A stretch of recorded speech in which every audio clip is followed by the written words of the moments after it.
If your child has autism, ADHD, anxiety, learning differences, or just feels different, then I want to share with you a very powerful story.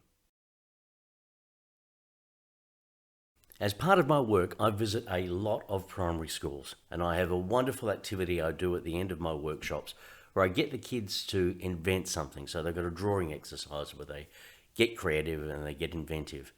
And I was at this particular school, and there was a large class, and one of the kids that I noticed sat away from everyone else.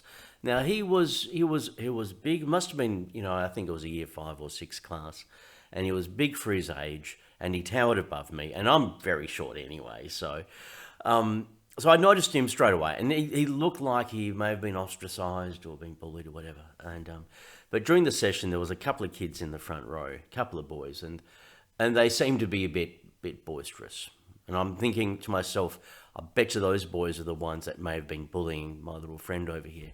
And so during the imagination exercise where I get them to draw something, I walk around and say, how you going? Got any ideas? Anyway, so I came to my new friend here, and he had a blank sheet, and he was just looking despondent. And I said, so any ideas? You stuck for an idea? And he goes, yeah.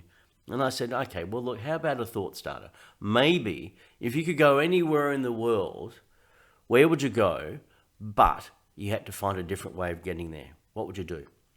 And he went, oh, I'll go to Paris. I go, well, how would you get there? If no planes or anything, what could you do? And he went, oh, I could invent a magic door. And I went, brilliant idea. Draw that. And so suddenly he had this zest of life and he started drawing. Anyway, so at the end of the exercise, I get the kids to come up and share their invention. And it's a really wonderful way of actually engaging with the kids. So, and my new friend here hadn't put his hand up. I thought, okay. And then I thought, got to wrap it up now. Any last takers? And my new friend put his hand up. Okay, I'm not going to miss this opportunity. So he comes up and he's really tall, stands next to me. And just suddenly the energy in the whole room shifted. I felt something change. And before I even asked him what he had invented, he looked at the 2 boys that were in the front row, and he said to one in particular, he said, Blake, I bet you didn't think I'd have the guts to come up here, but here I am. Here I am. And it's like, wow. It was just absolutely incredible. And that confidence that came from him in that moment was so powerful. Even if I had just 1 ounce of that confidence that boy had just in that moment, it would just be incredible. And to me, it was an example of the way, just a moment of self-acceptance. This is me, this is who I am, and I can stand here. This is my space, and I can stand in my space because I am who I am. So powerful. So, self-acceptance overall is one of the most powerful things we can teach our kids. Instead of going, I want to fit in, I don't like myself, it's to suddenly go, no, this is who I am, and embrace themselves fully. Because when you drop away all that resistance of why you don't like yourself, when all that disappears and you suddenly go, well, this is me, that opens up so many possibilities. I've seen it so many times when kids or people or adults suddenly go, well, this is who I am. I'm not going to fight it. And I'm kind of proud of who I am. Then suddenly opportunities just open up. They can find their superpowers. Now, one of these things is like, how do you teach this to kids? Well, you just tell them.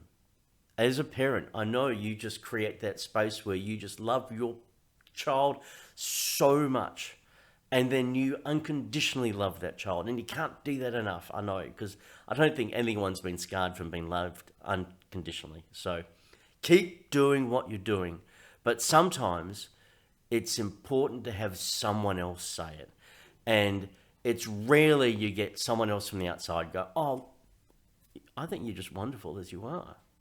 I just think you're just beautiful. You're just wonderful. And that was the basis of my book that I wrote, Being You Is Enough. I am enough the way I am.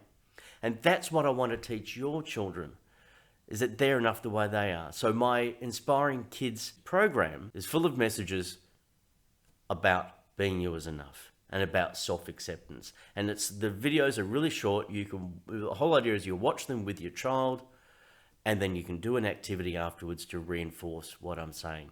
But it's important to have that message reinforced, to allow that child to suddenly feel better within themselves and feel okay with who they are.